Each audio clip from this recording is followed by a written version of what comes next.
الحمد لله رب العالمين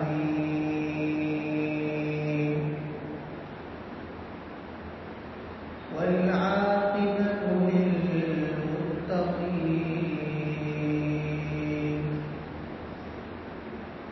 والصلاة والسلام على سيد الأنبياء والمرسلين وعلى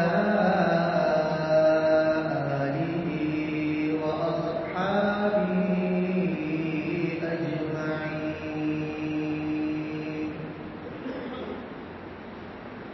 ومن هدى بهديه إلى يوم الدين.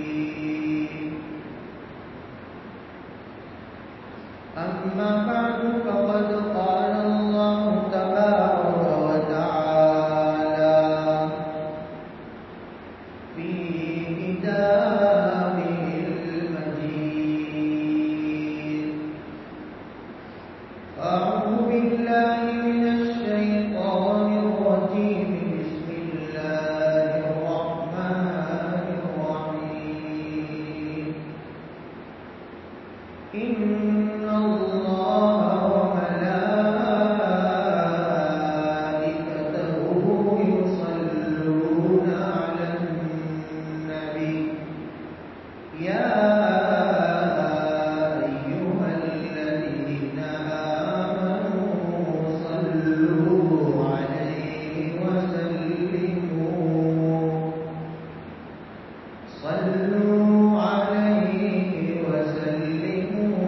تسليما.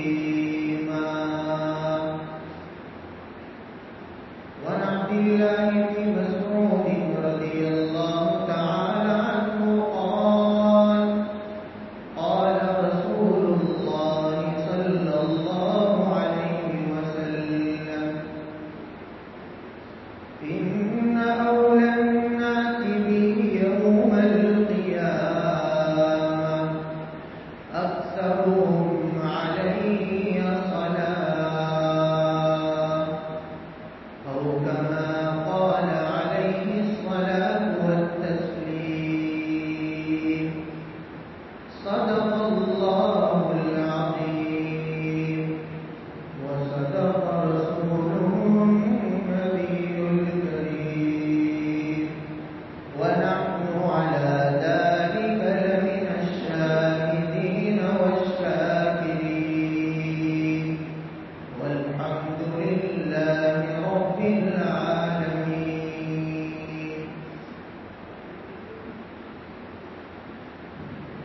بزرگان محترم، گزشتہ جمعہ ہمارے سامنے درود شریف کی اہمیت کے متعلق کچھ باتیں آئی تھی. اس دنیا میں ہمارا کوئی محسن ہو کہ جس کے احسانات لاتعداد بے شمار ان گنت اگر ہوں تو وہ صرف اور صرف اللہ تبارک و تعالیٰ کی ذات بابرکت ہے. اللہ تبارک و تعالیٰ کے جتنے احسانات ہم پر ہیں اتنے احسانات اس دنیا میں کسی کے نہیں ہیں. اگر ہمارا سب سے بڑا کوئی محسن ہو تو وہ اللہ تبارک و تعالیٰ کے ساتھ اس جیسے احسانات ہم پر کسی کے نہیں ہیں. اور اتنا بڑا محسن ہے کہ اگر ہم زندگی بھر کیا جب سے دنیا پیدا ہوئی تب سے لے کر قیامت تک ہر آن ہر لمحہ ہر گھڑی اس کی عبادت ہی عبادت کرتے رہیں، ذرہ برابر بھی اس کی نافرمانی نہ کریں، پھر بھی ہم اللہ تبارک و تعالیٰ کے احسانات کا بدلہ نہیں دے سکتے، نہیں چکا سکتے. وہ اتنا بڑا ہمارا محسن ہے. اللہ کی ذات کے بعد اگر ہمارا کوئی محسن ہو تو وہ صرف اور صرف نبی کریم صلی اللہ تعالی علیہ وسلم کی ذات بابرکت ہے. آپ سے بڑھ کر ہمارا کوئی محسن نہیں. محسن انسانیت جن کو کہا جاتا ہے، جن کو رحمت للعالمین کہا جاتا ہے، جن کو شفیع المذنبین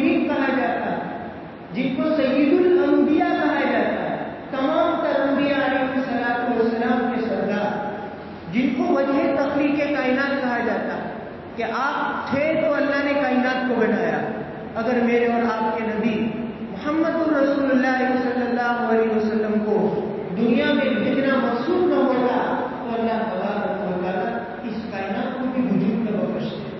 اللہ تعالیٰ کسی بھی نبی کو اس دنیا میں نہ بھیجتے. آپ علیہ السلام سے بڑھ کر ہم پر کسی کے احسانات نہیں ہیں.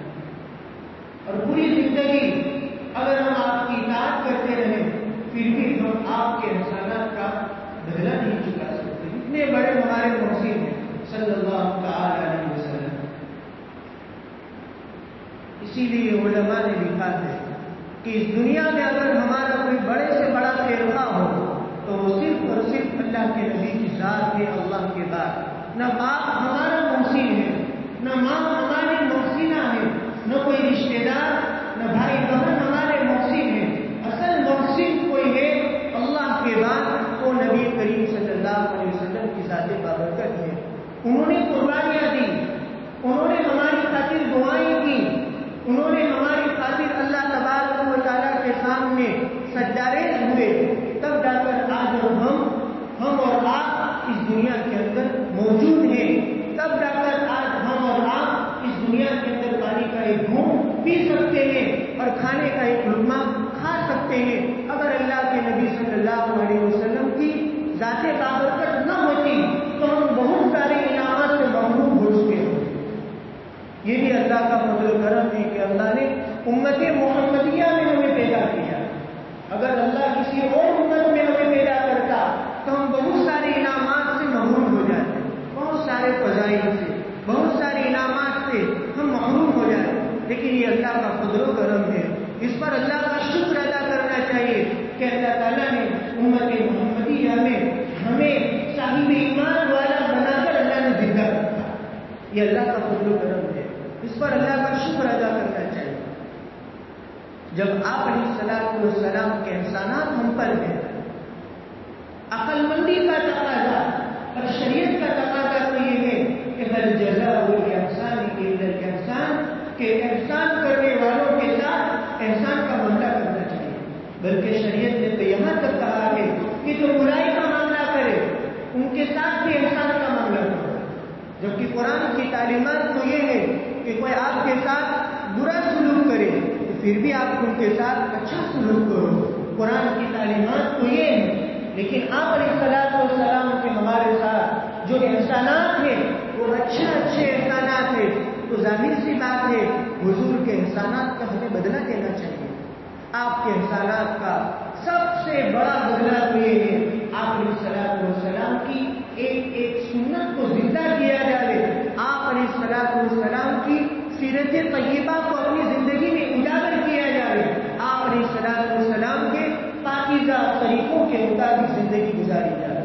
یہ سب سے بڑا حق ہے نبی کریم صلی اللہ تعالی علیہ وسلم کی حیات طیبہ کا. اور اس کے بعد آپ علیہ السلام کی حیات طیبہ کا اگر کوئی حق ہے تو آپ علیہ السلام کی ذات بابرکت میں درود و سلام کا نذرانہ پیش کرنا. کہ درود یہ فارسی زبان کا لفظ ہے، اس کا مطلب ہوتا ہے اللہ کے نبی صلی اللہ تعالی علیہ وسلم کی خدمت میں ہماری طرف سے دعاؤں کا اور رحمتوں کا اور برکتوں کا تحفہ پیش کرنا. گزشتہ بھی کہا تھا اللہ کے نبی کو ہماری دعا کی کوئی ضرورت نہیں، اللہ کی ذات کو ہماری عبادت کی کوئی ضرورت نہیں ہے. اللہ کی ذات غنی ہے، بے نیاز ہے. اللہ کے نبی کی ذات غنی ہے، بے نیاز ہے، اس کو ہماری کوئی ضرورت نہیں ہے. لیکن اللہ کی عبادت کر کے، اللہ کے نبی کی اطاعت کر کے، آپ کی ذات بابرکت پر درود کا نذرانہ پیش کر کے سراپا فائدہ صرف اور صرف ہمارا ہوتا ہے. صرف اور صرف ہمارا. یہ اللہ کا احسان ہے، یہ اللہ تبارک و تعالیٰ کا احسان ہے کہ دعا دو کسی کو فائدہ ہو ہمارا. کتنا بڑا اللہ کا احسان ہے.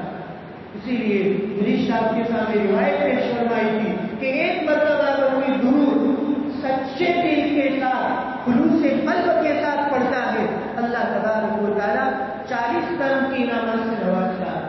اللہ تعالیٰ 10 رحمتیں اتارتا ہے. اللہ تعالیٰ 10 طرح کے انعامات یعنی 10 درجات کو اس کے جنت میں بلند کرتا ہے. اللہ تعالیٰ اس کے نام اعمال میں 10 نیکیوں کو لکھ دیتے ہیں اور اللہ تبارک و تعالیٰ اس کے 10 صغائر کو چھوٹے چھوٹے گناہوں کو معاف کر دیتے ہیں۔ ایک درود پڑھنے کی برکت اگر کوئی 100 مرتبہ درود پڑھے گا تو تصور کرو اس کو اللہ کی طرف سے کتنی برکتیں ملیں گی۔ 1000 برکتیں، 1000 رحمتیں، 1000 درجات کی بلندی، 1000 نیکیاں اور 1000 گناہوں سے معافی۔ یہ ضروری ہے۔ اس کی اہمیت کا اندازہ صرف کسی بات سے لگا ہے۔ حضرت عبداللہ بن مسعود رضی اللہ تعالیٰ عنہ فرماتے ہیں نبی کریم صلی اللہ تعالی علیہ وسلم نے ارشاد فرمایا کل کو قیامت کے دن جب ہر انسان پریشان حال ہوگا، جب ہر انسان مصیبت میں مبتلا ہوگا، اس وقت میرے امتیوں میں سے سب سے زیادہ میرے قریب اگر کوئی ہوگا ان اول الناس بی یوم القیامہ، قیامت کے دن میرے امتیوں میں سے سب سے زیادہ قریب اگر کوئی شخص ہوگا تو میری امت کا وہ فرد ہوگا، میری امت کا وہ نوجوان ہوگا، میری امت کا وہ انسان ہوگا جو میری ذات بابرکت پر کثرت کے ساتھ درود و سلام کا نذرانہ پیش کرتا ہوگا۔ جو جتنا زیادہ درود پڑھتا رہے گا اس دنیا میں وہ قیامت کے دن اللہ کے نبی صلی اللہ تعالی علیہ وسلم کے قریب اتنا ہی زیادہ ہوگا۔ کوئی انسان ایسا ہے جو یہ نہ چاہتا ہو کہ قیامت کے دن مجھے اللہ کے نبی صلی اللہ تعالی علیہ وسلم کی قربت نصیب نہ ہو۔ ہر انسان چاہتا ہے کہ قیامت کے دن مجھے اللہ کے نبی کی قربت نصیب ہو، قیامت کے دن مجھے اللہ کے نبی صلی اللہ علیہ وسلم کی نزدیکی نصیب ہو۔ وہ قربت صرف اور صرف اللہ تبارک و تعالیٰ آپ علیہ الصلوۃ والسلام پر درود و سلام کا نذرانہ پیش کرنے کی وجہ سے عطا فرمائے۔ ایک روایت میں یہ بھی ہے کہ جو جتنا زیادہ حسن اخلاق کا اہتمام کرے گا، اچھے اخلاق والا ہوگا، وہ بھی اللہ کے نبی کے قریب ہوگا۔ ایک روایت میں یہ بھی ہے کہ اللہ کے نبی نے یہ بھی فرمایا کہ جو انسان میری امت میں جتنا زیادہ گناہوں سے بچے گا وہ انسان قیامت کے دن میرے سب سے زیادہ قریب ہوگا۔ تو ہماری کوشش تو یہ ہونی چاہیے کہ حسن اخلاق اعلیٰ ہو، اچھے اخلاق ہمارے اندر پیدا کیے جائیں، اپنے آپ کو گناہوں سے بچایا جائے اور اپنے آپ کو سراپا درود و سلام کا نذرانہ پیش کرنے کے لیے وقف کر دیا جائے۔ قیامت کے دن اللہ کے نبی کی قربت نصیب ہو جائے، اللہ کے نبی کی روحانی اور حقیقی معنی میں نزدیکی نصیب ہو جائے۔ لیکن اس کے لیے انسان کو اپنے آپ کو محنت میں ڈالنا پڑے گا، اپنے آپ کو مکلف بنانا پڑے گا، ہمت انسان کو کرنی ہوگی، تب جا کر اللہ تبارک و تعالیٰ کی طرف سے توفیق ملتی ہے۔ اور اسی لیے روایت میں یہ بھی آتا ہے نبی کریم صلی اللہ تعالی علیہ وسلم نے ارشاد فرمایا کہ لوگوں تمہارے دنوں میں سے افضل ترین دن اگر کوئی ہے تو وہ جمعہ کا دن ہے، کیونکہ یہ وہ دن ہے جس میں اللہ تعالیٰ نے حضرت آدم علیہ السلام کو پیدا بھی فرمایا، حضرت آدم علیہ السلام کو اللہ تعالیٰ نے اسی دن وفات بھی عطا فرمائی، اسی دن اللہ تعالیٰ نے آدم علیہ السلام کو موت بھی عطا فرمائی، اسی دن اللہ تبارک و تعالیٰ سب سے پہلا نفخہ، سب سے پہلا سور، قیامت سے پہلے جو سور پھونکا جائے گا، سب سے پہلا سور جمعہ کے دن پھونکا جائے گا، اور اسی دن اللہ تبارک و تعالیٰ قیامت بھی قائم فرمائیں گے۔ اس لیے میرے صحابہ جمعہ کے دن کثرت کے ساتھ درود شریف پڑھا کرو۔ جب تم درود پڑھتے ہو تمہارا درود میرے سامنے قبر میں پیش کیا جاتا ہے۔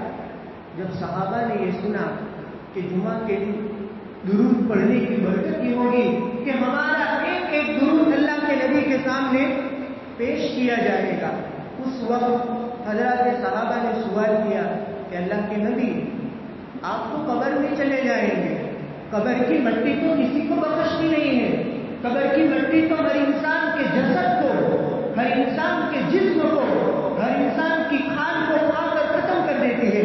انسان قبر میں جائے گا تو قبر میں جانے کے بعد اس کے بدن کے ریزے ریزے کر دیے جائیں گے، اس کے بدن کے پرزے پرزے کر دیے جائیں گے، اس کا کوئی بدن کا کوئی جزو صحیح سالم باقی نہیں رہے گا سوائے ریڑھ کی ہڈی کے، سوائے ریڑھ کی ہڈی کے۔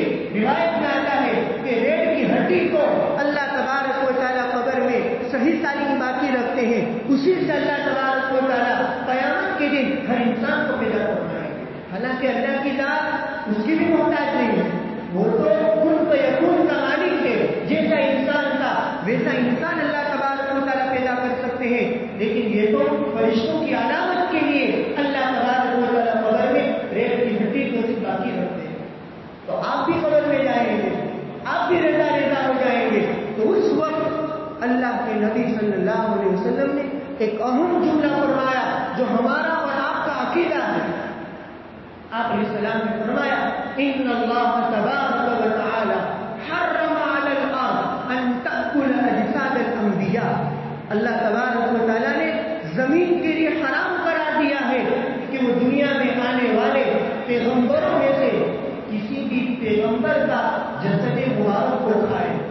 زمین کے لیے اللہ نے حرام قرار دیا, وہ کسی بھی نبی کے جسد مبارک کو, جسد اطہر کو زمین کھا نہیں سکتی.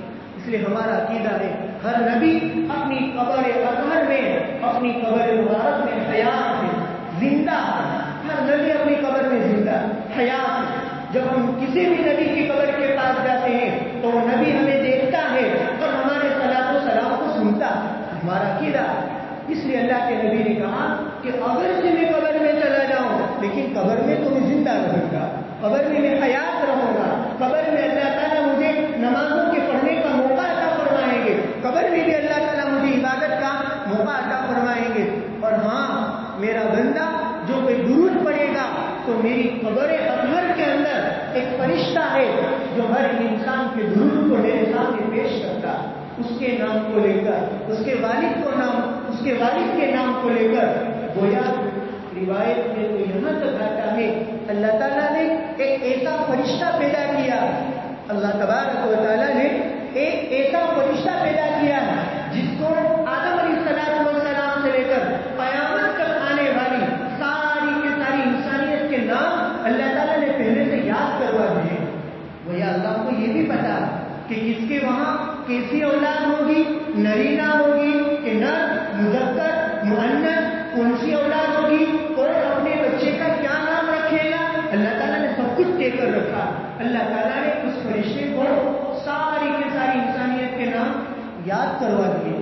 اور اللہ تعالیٰ نے اس کی قوت سماعت کو, اس کے سننے کی قوت اور طاقت اتنی تیز بنا رکھی ہے کہ دنیا کے جس کسی کونے میں, دنیا کے جس کسی گوشے میں جو کوئی انسان اللہ کے نبی پر درود پڑھتا ہے وہ فرشتہ فوراً اس کو سن لیتا ہے.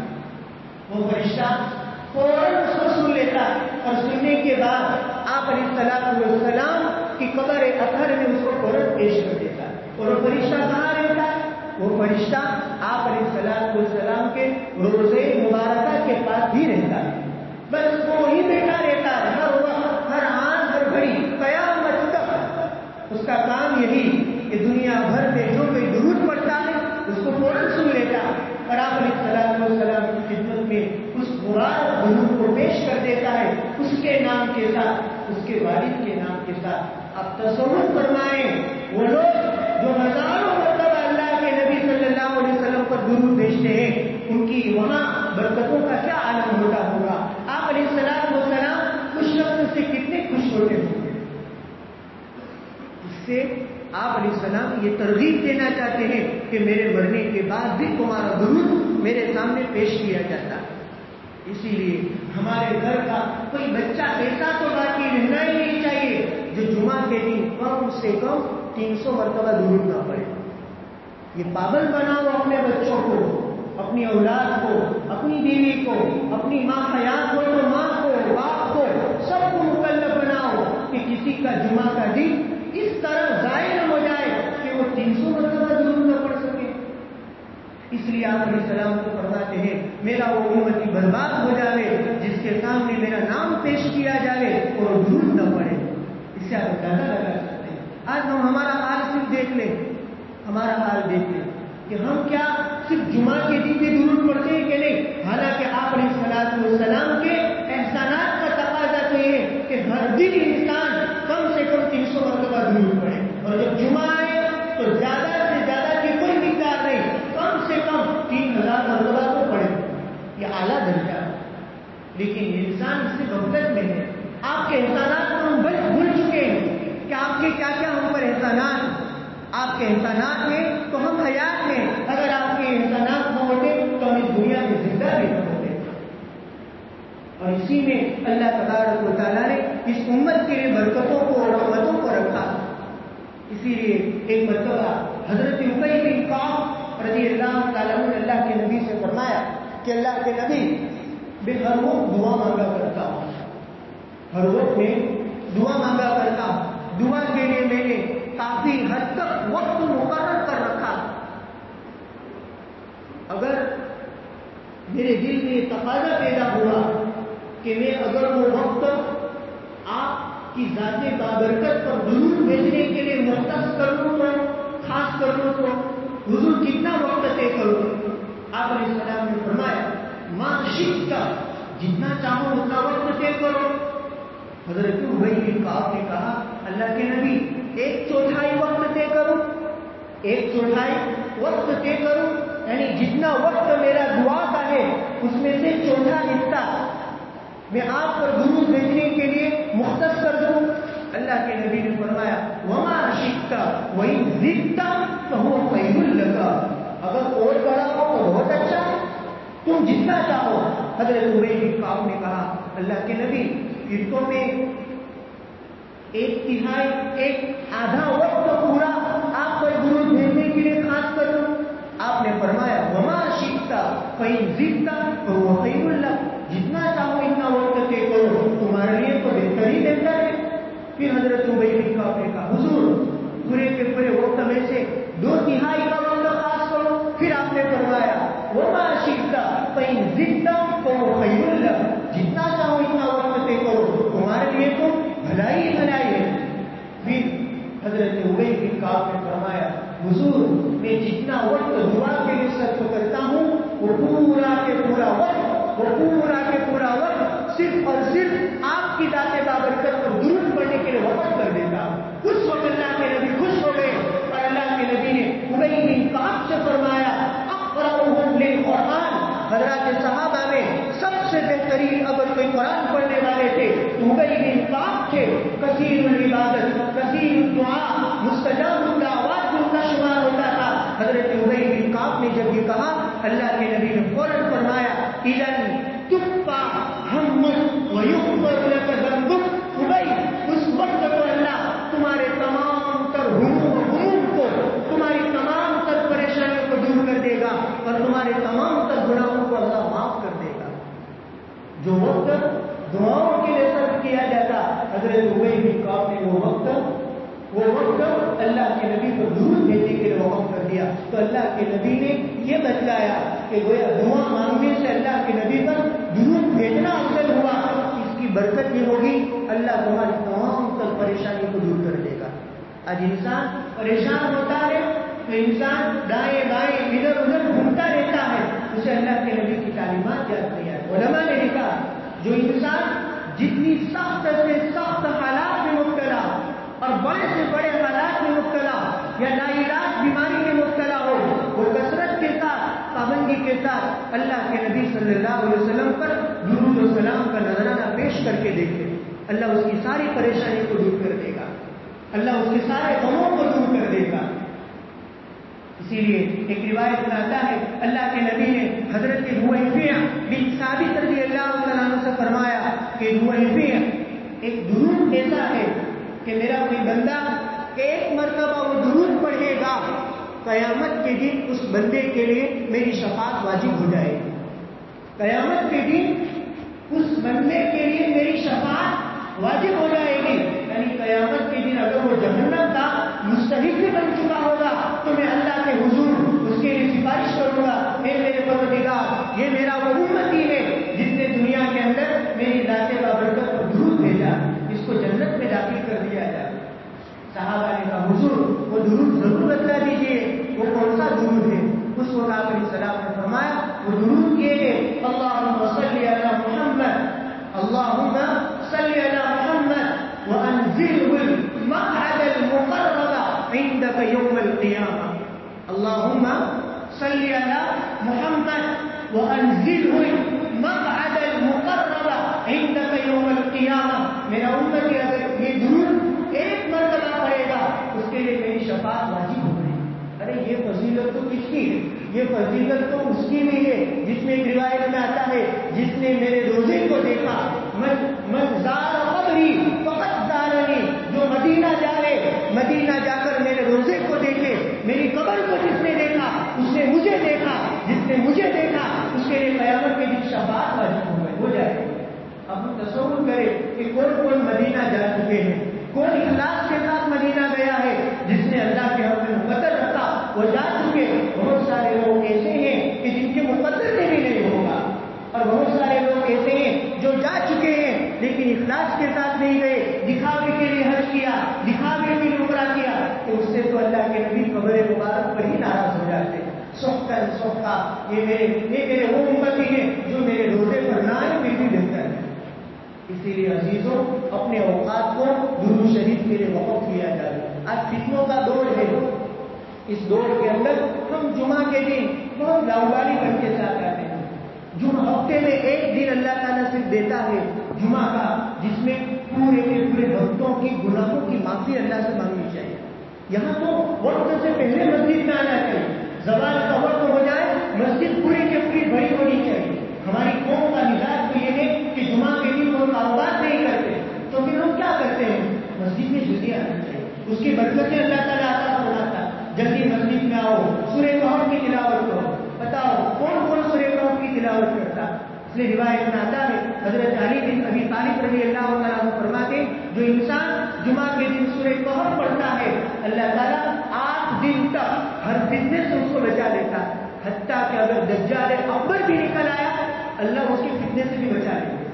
اللہ تعالیٰ اب دجال اکبر کا ایک ایسا بڑا فتنہ ہے, کوئی نبی اس دنیا میں ایسا نہیں گزرا جس نے اپنی امتیوں کو دجال سے نہ ڈرایا. اب یہ آخری امت اور یہ آخری نبی, اب نہ کوئی امت آنے والی ہے نہ کوئی نبی آنے والا ہے, وہ اسی امت میں دجال آنے والا ہے. اس لیے روایت میں آتا کہ جب تم دجال اکبر کو دیکھو, جب تم دجال اکبر کو دیکھو تو سورہ کہف کی شروع کی 10 آیات پڑھو. اب ہمیں یاد ہوگی تو پڑھیں گے, ہمیں یاد ہی نہیں. اس لیے اعلیٰ درجہ ہے کہ جمعہ کے دن سورہ کہف کی تلاوت کی جائے. ہمارے گھر کا بچہ سورہ کہف کی تلاوت کرے. گھر کا ہر فرد, کوئی فرد ایسا خالی نہ ہو جو جمعہ کے دن سورہ کہف کی تلاوت نہ کرے. دیکھو اللہ اس گھر میں کیسی برکتیں عطا فرماتے ہیں, اللہ تعالیٰ گناہوں سے کیسے بچاتے ہیں, اللہ تعالیٰ روزوں میں برکتیں کیسے عطا فرماتے ہیں. لیکن کچھ لوگوں کا سوال ہے کہ ہم تو بوڑھے ہو چکے ہیں, قرآن نہیں پڑھ سکتے, کیسے